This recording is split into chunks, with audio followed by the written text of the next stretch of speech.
Hello friend, आप सभी लोगों को नव वर्ष की हार्दिक शुभकामनाएं। आज हम लोग पढ़ेंगे कक्षा 10 साइंस चैप्टर नंबर 6 जैव प्रक्रम। तो इस चैप्टर का हम अति लघुत्तरीय प्रश्न पढ़ रहे थे, जिसमें से 2 पार्ट हो चुके थे। ये तीसरा पार्ट है अति लघुत्तरीय का। तो इसमें पहला प्रश्न है, श्वसन को परिभाषित कीजिए। अब बात आती है श्वसन क्या है।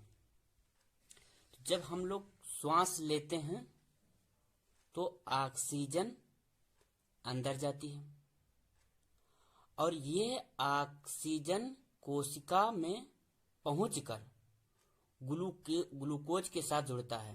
कहाँ जुड़ता है? इसे ग्लूकोज है C6H12O6, ये ग्लूकोज का फार्मूला है। तो जब हम सांस लिए, ऑक्सीजन कोशिका लेवल पर पहुंच करके ग्लूकोज के साथ जुड़ता है। इस घटना को ऑक्सीकरण कहते हैं। क्या कहते हैं? ऑक्सीकरण। तो ऑक्सीकरण जब होता है तो उससे हमको एनर्जी मिलती है, 673 किलो कैलोरी एनर्जी मिलती है। प्लस में कार्बन डाइऑक्साइड निकलता है और वाटर बनता है। जो ये एनर्जी होती है, इस एनर्जी को हम एटीपी के रूप में इकट्ठा कर लेते हैं। ठीक, मतलब श्वसन को प्रभावित करना है तो हम कैसे करेंगे कि जब हम श्वास लेते हैं तो श्वास के द्वारा ली गई ऑक्सीजन जब कोशिका में उपस्थित ग्लूकोज के साथ जुड़ती है तो इस घटना को ऑक्सीकरण कहते हैं। और ऑक्सीकरण के दौरान कार्बन डाइऑक्साइड, वाटर और एनर्जी बनती है। ये एनर्जी एटीपी के रूप में हम इकट्ठा कर लेते हैं। ठीक, अब प्रश्न नंबर चलते हैं 25। मनुष्यों में ऑक्सीजन तथा कार्बन डाइऑक्साइड का परिवहन कैसे होता है? इस चीज को थोड़ा ध्यान देना। परिवहन का मतलब होता है, जिसे आप सुने उत्तर प्रदेश परिवहन, मतलब जो बसें होते हैं। परिवहन का मतलब होता है जो किसी वस्तु या व्यक्ति को एक स्थान से दूसरे स्थान पर लेके जाता है, उसको हम परिवहन कहते हैं। तो किस किस चीज को? ऑक्सीजन और कार्बन डाइऑक्साइड के। तो सबसे पहले हम ऑक्सीजन की बात करते हैं। ठीक है, तो जो ऑक्सीजन होता है, तो ऑक्सीजन हम सांस लिए, तो जब सांस लिए ये कहाँ गया? हमारे लंग्स में गया। जब लंग्स में गया तो लंग्स में ऑक्सीजन पहुंचने के बाद जो अल्वुलाई होती है, अल्वुलाई से किसमें चला जाता है? हमारे ब्लड में। जब ब्लड में जाता है तो रुधिर में पाए जाते हैं हीमोग्लोबिन। ठीक है, रुधिर में क्या होते हैं? हीमोग्लोबिन होते हैं। रुधिर में उपस्थित एक हीमोग्लोबिन 4 ऑक्सीजन को अपने साथ जोड़ता है और जोड़ करके ये सभी कोशिकाओं तक लेके जाता है। समझ बेटा? तो ऑक्सीजन को लेके जाने वाला कौन होता है? रुधिर में उपस्थित जो हीमोग्लोबिन होता है, वही ऑक्सीजन को एक स्थान से दूसरे स्थान पर ट्रांसपोर्ट करता है, मतलब परिवहन करता है। ठीक है, अब चलते हैं कार्बन डाइऑक्साइड का परिवहन कैसे होता है। अब इसको थोड़ा ध्यान दीजिए। मनुष्यों में कार्बन डाइऑक्साइड का परिवहन। तो कार्बन डाइऑक्साइड का परिवहन जो होता है, ये 2 प्रकार से हो सकता है। पहला तो चूंकि ये जल में घुल सकता है, कार्बन डाइऑक्साइड जो होता है जल में ज्यादा घुलनशील है, तो जल में घुलनशील होने के कारण क्या होता है? रुधिर में घुल करके, ठीक है, ये ट्रांसपोर्ट होता है। और जो कार्बन डाइऑक्साइड कहाँ बना है? ये कोशिका में बना है, जो हम चूंकि पहले बता चुके हैं ना। यहाँ देखिए, ये जो ये कार्बन डाइऑक्साइड कहाँ बना है? कोशिका में बना है। इस कोशिका से अब हमको कहाँ लेके? लंग्स तक लेके आना है। तो इसको लेके कौन आता है? ब्लड लेके आता है। किस रूप में? घुलित रूप में, रुधिर में घुल करके आता है। एक रूप में और आता है, हीमोग्लोबिन के साथ भी जुड़ करके आता है, लेकिन वो इसमें दिया हुआ नहीं है। तो इतना ही जानो आप कि कार्बन डाइऑक्साइड रुधिर में घुल करके वो आता है लंग्स तक के। ठीक है, अब चलिए आगे देखते हैं। अगला प्रश्न है कि श्वसन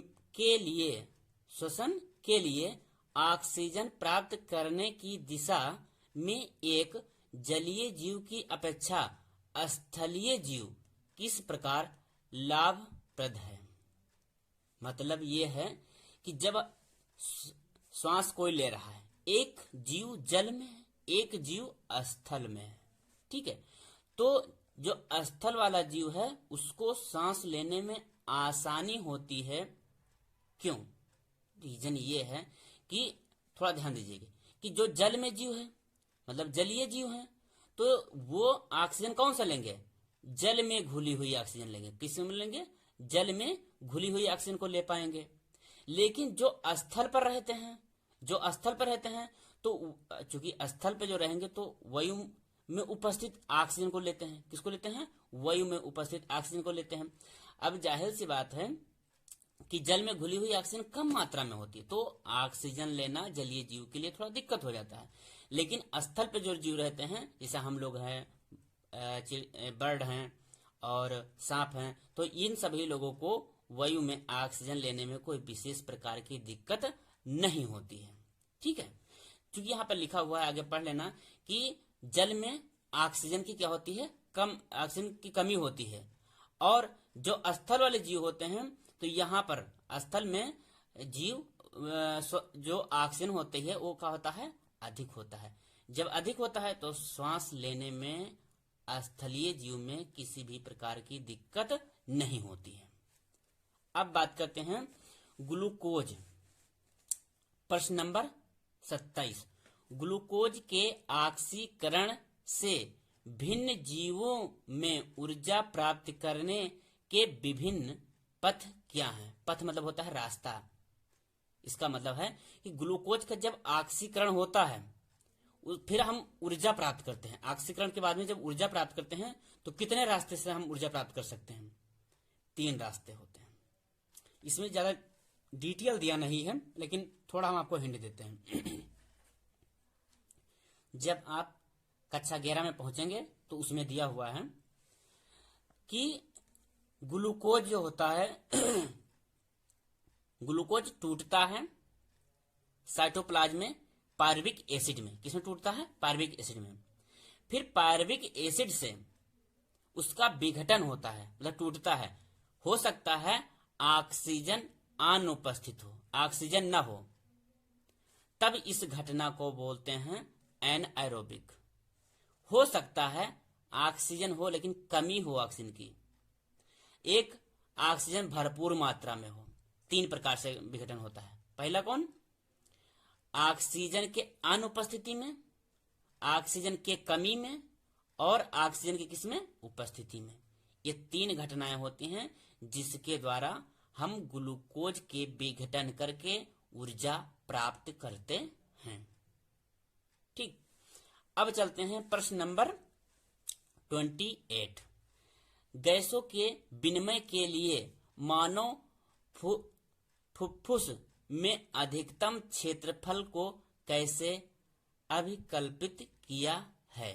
इसको थोड़ा ध्यान दीजिएगा। मनुष्य है तो जब सांस लेता है उसका जो लंग्स यानी फेफड़ा है वो क्या करता है? फैलता है, सिकुड़ता है। ठीक है, क्या होता है? फैलता सिकुड़ता है। तो जब फैलता सिकुड़ता है ये अंगूर के गुच्छे के समान होता है। कैसा होता है? अंगूर के गुच्छे के समान होता है। यानी हमारा जो लंग्स है, लंग्स में छोटे छोटे गुब्बारा होते नहीं है, तो गुब्बारे के समान होते हैं। तो गुब्बारे के समान पाए जाते हैं संरचना। जैसे गुब्बारा है, गुब्बारा में जब आप हवा भरेंगे तो फूल जाएगा, हवा निकाल देंगे तो सिकुड़ जाएगा। इसी प्रकार से जब हम सांस लेते हैं तो लंग्स में उपस्थित यानी फेफड़े में उपस्थित जो एल्बुलाई होते हैं, एल्बुलाई वही जो छोटे छोटे गुब्बारे के समान होते हैं, ये क्या होते हैं? फूल जाते हैं जब हम सांस लेते हैं, और जब हम सांस छोड़ते हैं तो ये क्या हो जाते हैं? सिकुड़ जाते हैं। तो वही चीज है कि जो एल्बुलाई होते हैं उसमें फैलने और सिकुड़ने की क्षमता होती है। इसी के द्वारा हम गैस को लेते हैं और गैस को बाहर निकालते हैं। ठीक, किसके द्वारा? एल्बुलाई के द्वारा। एल्बुलाई कैसे होता है? गुब्बारे के समान संरचना होती है और इसमें फैलने और सिकुड़ने की क्षमता पाई जाती है। अब बात करते हैं प्रश्न नंबर 29। एक ग्लूकोज अणु के पूर्ण ऑक्सीकरण से, शब्द पे ध्यान देना, पूर्ण ऑक्सीकरण बोला है, पूर्ण ऑक्सीकरण से एटीपी के कितने अणु प्राप्त होते हैं? इसको डायरेक्ट रट लेना। 38 एटीपी प्राप्त होगा। एक अणु ग्लूकोज के पूर्ण ऑक्सीकरण से कुल 38 एटीपी के अणु बनते हैं। इसको डायरेक्ट रट लेना। अब चलते हैं प्रश्न नंबर 30 पे। हमारे शरीर में हीमोग्लोबिन की कमी से क्या परिणाम हो सकते हैं? अभी हम आपको पढ़ाए हैं कि हीमोग्लोबिन क्या करता है, ऑक्सीजन को एक स्थान से दूसरे स्थान पर लेके आता है। तो अगर हीमोग्लोबिन की कमी होगी, किसकी कमी? हीमोग्लोबिन की, तो ऑक्सीजन की मात्रा कम हो जाता है। ठीक है, यानी जब हीमोग्लोबिन की कमी होती है तो हमारे शरीर में ऑक्सीजन की मात्रा घटने लगती है, क्योंकि हीमोग्लोबिन ही ऑक्सीजन का वहन करता है। जब हीमोग्लोबिन कम हो गया तो ऑक्सीजन का वहन भी कम हो गया। अब क्वेश्चन आता है कि रुधिर में एंटीजन और एंटीबॉडी कहाँ पाए जाते हैं? एंटीजन एंटीबॉडी होते क्या हैं? अब इसको थोड़ा समझाएंगे तो लंबा चला जाएगा, लेकिन फिर भी स्टार्ट कर बता रहे हैं। जो एंटीजन होता है, आप ऐसे समझिए कि जब कोई कीटाणु बैक्टीरिया हमारे शरीर के अंदर घुसता है या इंटर करता है, तो वो जो बैक्टीरिया है वो एंटीजन का काम करेगा। उसके अगेंस्ट हमारे बॉडी क्या करती है, उसको मारने के लिए जो पदार्थ बनाती है वो एंटीबॉडी होता है। ठीक है, तो अब बात आती है कि एंटीजन एवं एंटीबॉडी कहाँ पाए जाते हैं? तो एंटीजन लाल रुधिर कणिकाओं में होते हैं। कहाँ होते हैं? लाल रुधिर कणिकाओं में होते हैं। और एंटीबॉडी कहाँ होते हैं? प्लाज्मा में होते हैं। ठीक है, प्लाज्मा में होते हैं। तो अब बात देखिए, एंटीजन एंटीबॉडी, ये हम उसके आधार पर बताएं कि जब कोई बैक्टीरिया हमारे शरीर के अंदर प्रवेश करता है, और ये ब्लड ग्रुप का भी एंटीजन एंटीबॉडी होता है। ठीक है, तो ब्लड ग्रुप का कैसे होता है, अब इसको थोड़ा ध्यान दीजिएगा। इसे ब्लड ए है तो उसका एंटीजन क्या है? ए। एंटीबॉडी क्या होगा? बी, उसके जस्ट उल्टा वाला। ठीक है, प्रश्न आता है 32 नंबर। पल्मोनरी धमनी में किस प्रकार का रुधिर पाया जाता है और क्यों? इसको थोड़ा समझिए। जिसे ये हमारा हार्ट है, नहीं दिल, इसके 4 चैम्बर होते हैं। इधर क्या है? ये हमारा दायां साइड है, ये हमारा बायां साइड है। ये दायां आलिंद, दायां नीले। ये क्या है? आलिंद, ये क्या है? नीले। तो अब यहां पर क्या होता है? हमारा फेफड़ा होता है। ये क्या होता है? फेफड़ा, सॉरी फेफड़ा, अंग्रेजी में इसको लंग्स कहते हैं। तो यहां पे गंदा ब्लड आता है, दायां आलिंद में गंदा ब्लड आता है। फिर ये यहां से दायां नीले में जाता है गंदा ब्लड। फिर इस गंदे ब्लड को पल्मोनरी धमनी के द्वारा पहुंचाया जाता है यहां पर फेफड़ा के पास। पल्मोनरी धमनी के द्वारा कहां पहुंचाया जाता है? फेफड़े के पास। किस लिए? शुद्ध होने के लिए। ठीक है, तो पल्मोनरी धमनी जो होती है अशुद्ध ब्लड को फेफड़े तक लाती है शुद्ध होने के लिए। इसका क्या नाम है? पल्मोनरी धमनी। पल्मोनरी धमनी, धमनी। ठीक, तो पल्मोनरी धमनी कैसा? अशुद्ध ब्लड को फेफड़े तक लेके जाता है। अब यहां पर ध्यान दीजिएगा, रुधिर दाब किसे कहते हैं? रुधिर दाब। अब यहां पर थोड़ा ध्यान दीजिएगा कि जो हमारा बायां, ये बायां आलिंद, ये क्या है, बायां आलिंद, और ये क्या है, बायां निलय, बायां निलय। तो जब हमारा बायां निलय, क्योंकि यहां से शुद्ध ब्लड आया, यहां से शुद्ध ब्लड आया बायां निलय में, फिर बायां निलय से ब्लड निकलता है और पूरे शरीर को जाता है डिस्ट्रीब्यूट होने के लिए।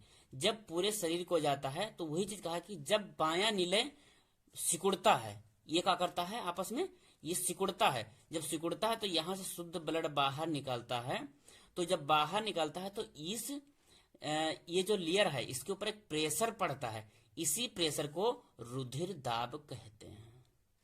समझ बेटा, जब बायां नीले से शुद्ध ब्लड निकलता है पूरे शरीर को डिस्ट्रीब्यूट होने के लिए, तब जो ये वाहिनी भित्ति है, ये जो धमनी की जो भित्ति है, इस पर क्या होता है, प्रेशर पड़ता है। क्या पड़ता है, प्रेशर पड़ता है।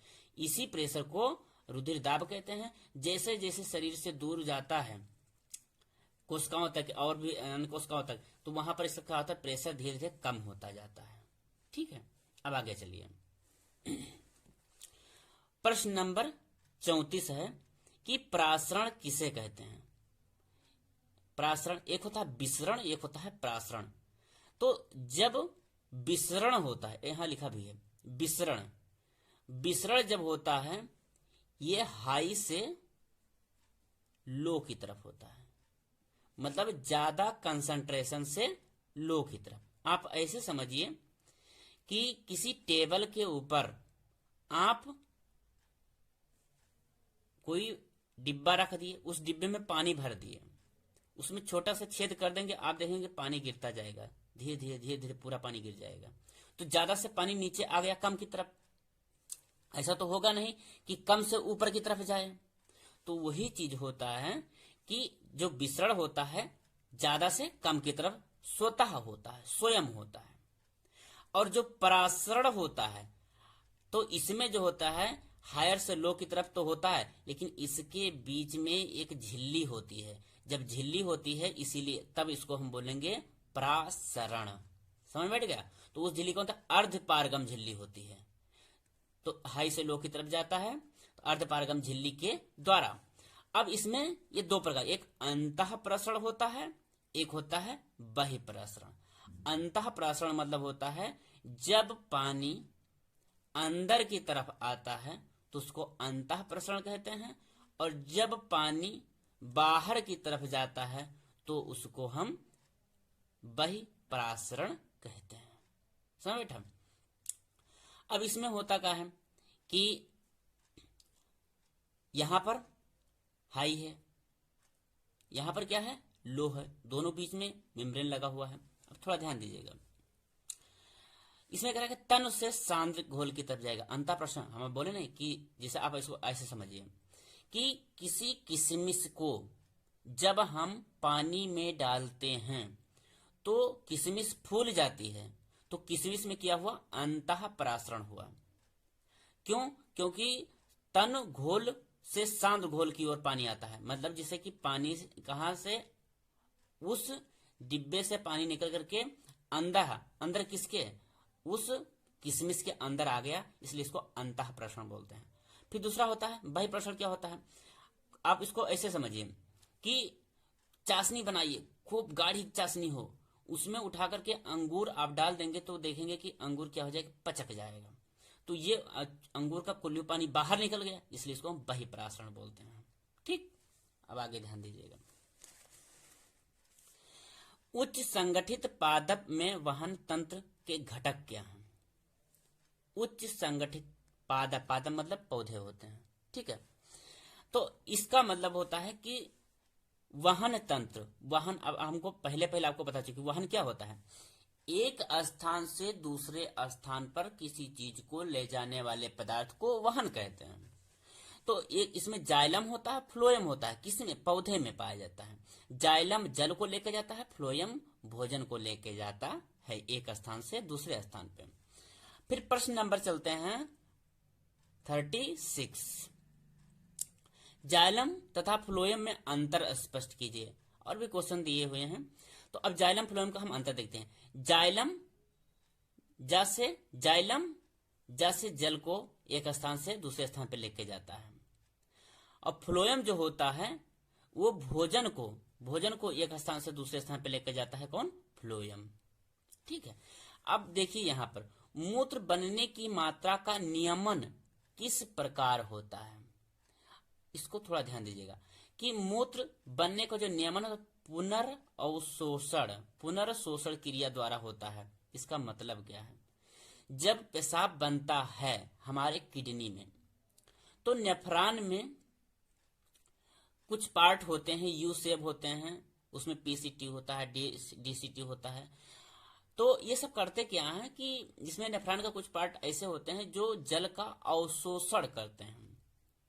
उसमें कुछ बढ़िया चीजें होते हैं, जैसे ग्लूकोज है, सोडियम क्लोराइड आयन, या जो भी चीज अच्छी चीजें होते हैं, तो उसको क्या करते हैं? अवशोषित कर लेते हैं।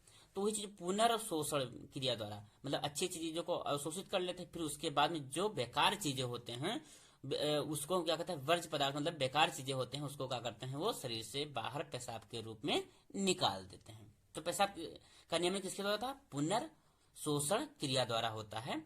और उसमें से अच्छी चीजें निकाल ली जाती हैं, और खराब चीजें जो मतलब जल में घुली हुई खराब चीजें होती हैं उसको पेशाब के रूप में शरीर से बाहर निकाल दिया जाता है। ठीक। अब प्रश्न नंबर 38 आता है कि उत्सर्जी उत्पाद से छुटकारा पाने के लिए पादप किन विधियों का उपयोग करते हैं? तो उत्सर्जी पदार्थ क्या होता है ये पहले समझो। उत्सर्जी पदार्थ ऐसे पदार्थ होते हैं जो पौधों में उपापचय क्रिया के द्वारा बेकार बनते हैं, उनको हम उत्सर्जी पदार्थ बोलते हैं। अब मनुष्य है, मनुष्य में पेशाब बना, तो जब उसको पेशाब लग गया तब गया कर आया, क्योंकि उसके अंदर किडनी पाया जाता है। मनुष्य सांस लिया, कार्बन डाइऑक्साइड छोड़ दिया, उसके अंदर लंग्स है। और मनुष्य में है पसीना निकला, पसीना शरीर से बाहर निकल गया। लेकिन पौधों के अंदर ऐसी व्यवस्था नहीं होती है। जब ऐसी व्यवस्था नहीं होती है तब भगवान एक व्यवस्था उसके अंदर दे दी कि जो गंदगी बनती है पौधों के अंदर, वो पौधों के अंदर जो गंदगी होती है वो पत्तियों में इकट्ठा कर लेते हैं। किसमें इकट्ठा करते हैं? पत्तियों में। और समय समय पर पत्तियों को क्या करते हैं? गिराते रहते हैं। जैसे पत्ती गिर गई, बस पत्ती क्या हो जाती है? वो समझ लीजिए उसका अवशिष्ट पदार्थ होता है वो बाहर गिर जाता है। जैसे फोटोसिंथेसिस हो रहा है, प्रकाश संश्लेषण, तो उसमें जो गंदगियां बनती हैं उसको पत्तियों में इकट्ठा करती हैं, फिर एक समय के बाद में पत्तियां क्या हो जाती हैं? पौधों से गिर जाती हैं। और जैसे कि गंदगी होती है, जैसे कि रेजिन है, गोंद है, ये सब क्या होते हैं? पौधे अपने प्रत्येक कोशिका के अंतर्गत एक पाई जाती हैं वैक्यूल। ठीक है, उसी वैक्यूल में क्या करते हैं? ये इकट्ठा किए रहते हैं, और ये इकट्ठा किए रहते हैं जिसको हम लोग कहते हैं पकी लकड़ियां। क्या कहते हैं? पकी लकड़ियां। ये पौधों के लिए बेकार होता है लेकिन मनुष्य के लिए फायदेमंद होता है। ठीक है, तो पहला किसके रूप में? पत्तियां को गिरा करके अपना जो बेकार की चीज है उत्सर्जी पदार्थ उसको बाहर निकालता है। दूसरा रेजिन या गोंद के रूप में इकट्ठा करता है। और कुछ पौधे ऐसे होते हैं मृदा में, मिट्टी में अपना जो उत्सर्जी पदार्थ है उसको बाहर निकाल देते हैं। फिर बात करते हैं पौधे सजीव होते हैं क्यों? स्पष्ट कीजिए, इसको थोड़ा समझते हैं। पौधे सजीव हैं, इसको स्पष्ट करना है। तो एक चीज ध्यान दीजिए कि सजीव का कभी परिभाषा नहीं होता है। हम आपको पहले बताएं कि सजीव के कुछ लक्षण होते हैं, तो जो अगर लक्षण है तो सजीव है, लक्षण नहीं है तो सजीव नहीं है, उसको हम निर्जीव में देखेंगे। तो यहाँ पर हम बात करते हैं कि जैसे देखिए जो पौधे हैं जब श्वास लेते हैं तो ऑक्सीजन लेते हैं और कार्बन डाइऑक्साइड छोड़ते हैं। तो सांस कभी निर्जीव नहीं लेता है, सांस कौन लेता है? ये सजीव लेते हैं। ये लक्षण हो गया। ठीक है, और प्रकाश संश्लेषण के जब पौधे करते हैं उसके द्वारा क्या बनाते हैं? भोजन बनाते हैं। कभी निर्जीव भोजन नहीं बनाता है, भोजन कौन बनाते हैं? पौधे बनाते, सजीव बनाते हैं। और वृद्धि, कभी भी निर्जीव में वृद्धि नहीं होते हैं। तो ये सब लक्षण जो हैं ये किसका लक्षण है? सजीव के ही तो लक्षण है। पहले लक्षण क्या है? ऑक्सीजन लेना, कार्बन डाइऑक्साइड छोड़ना। दूसरा क्या है? भोजन बनाना। तीसरा क्या है? वृद्धि। ये सब सजीव के लक्षण होने के कारण पौधों को सजीव माना जाता है। वसा का पाचन आहार नाल के प्रश्न नंबर 40 है, वसा का पाचन आहार नाल के किस भाग में होता है, उस पाचक रस का नाम लिखिए। पाचक रस का नाम बताना है आपको, तो इसको थोड़ा ध्यान दीजिएगा। वसा का पाचन करना है तो वसा इतनी जल्दी पचता नहीं, तो जो ग्रहणी यानी जिसको ग्रहणी होता है उससे ये छोटी आंत का पार्ट होता है। यहाँ पर एक एंजाइम होता है लाइपेज एंजाइम। कौन सा एंजाइम होता है? Lipase enzyme. तो जो वसा होता है, वसा को जो वसा होता है वसा को ये तोड़ देता है कौन? Lipase enzyme. इसको थोड़ा ध्यान दीजिएगा। वसा को कौन? Lipase enzyme. तो जो लाइपेज एंजाइम होता है यह वसा को तोड़ता है वसीय अम्ल में, वसीय अम्ल में प्लस में ग्लिसरॉल में, ग्लिसरॉल में। ठीक है, समझ बैठे कि जो वसा होता है वसा को वसीय अम्ल और ग्लिसरॉल में कौन तोड़ता है? लाइपेज एंजाइम तोड़ता है। लाइपेज एंजाइम कहाँ पाया जाता है? ये ग्रहणी, छोटी आंत का जो पार्ट होता है ग्रहणी, उसी में पाया जाता है। ठीक, अब आगे चलते हैं। प्रश्न नंबर 41। प्रश्न नंबर 41 है कि धमनी तथा शिरा को परिभाषित कीजिए। अब एक चीज ध्यान दीजिएगा, इसको प्रभावित करने के लिए हम आपको पहले समझा चुके, लेकिन फिर भी के लिए यहां पर थोड़ा हिंट देते हैं कि धमनी जो होता है, धमनी शुद्ध ब्लड को एक स्थान से दूसरे स्थान तक लेके जाता है। शिरा जो होता है अशुद्ध ब्लड को एक स्थान से दूसरे स्थान पे लेके जाता है।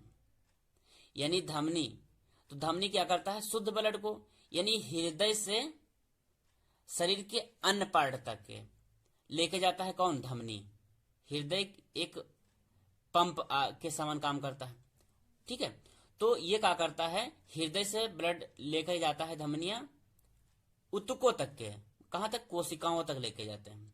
ठीक है, और शिराएं जो होती हैं ये क्या करती हैं? ब्लड को इकट्ठा करके कहां? वापस हृदय में लेके आती हैं। समझ बेटा, ये शुद्ध ब्लड को लेके जाती हैं, ये अशुद्ध ब्लड को लेके जाती हैं। ये हृदय से कोशिका तक ब्लड लेके जाती हैं और ये कोशिका से हृदय तक ब्लड लेके आती हैं। ठीक है, इसका एक अपवाद है कि पल्मोनरी धमनी जो होती है ये अशुद्ध ब्लड का एक स्थान से दूसरे स्थान लेके जाता है, और जो पल्मोनरी शिरा होता है ये शुद्ध ब्लड को एक स्थान से दूसरे स्थान पर लेके जाता है। अब चलते हैं आगे। फिर है प्रश्न नंबर 42 कि लार में पाए जाने वाले एंजाइम के नाम लिखिए। देखो, लार में एंजाइम जो होता है, एक होता है एमाइलेज एंजाइम। ठीक है, तो जो एमाइलेज एंजाइम होता है ये जो स्टार्च होता है, क्या चीज? स्टार्च। तो ये स्टार्च को तोड़ देता है किसमें? माल्टोज में। ठीक है, स्टार्च को माल्टोज में कौन तोड़ता है? Amylase enzyme. ठीक है, एमाइलेज एंजाइम जो होता है वो स्टार्च को माल्टोज में तोड़ने का काम करता है।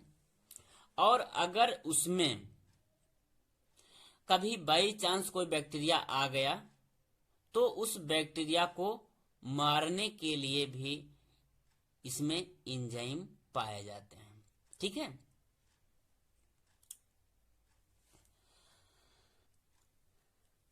तो आज हमारा अति लघुत्तरीय प्रश्न पूरा होता है। और आप लोग पिछला वीडियो देखना चाहते हैं, प्लेलिस्ट में जाएं, वहां पर क्लास 10th या क्लास 12th का प्लेलिस्ट बना हुआ है, वहां से आप वीडियो देख सकते हैं। थैंक यू, धन्यवाद, जय हिंद दोस्तों।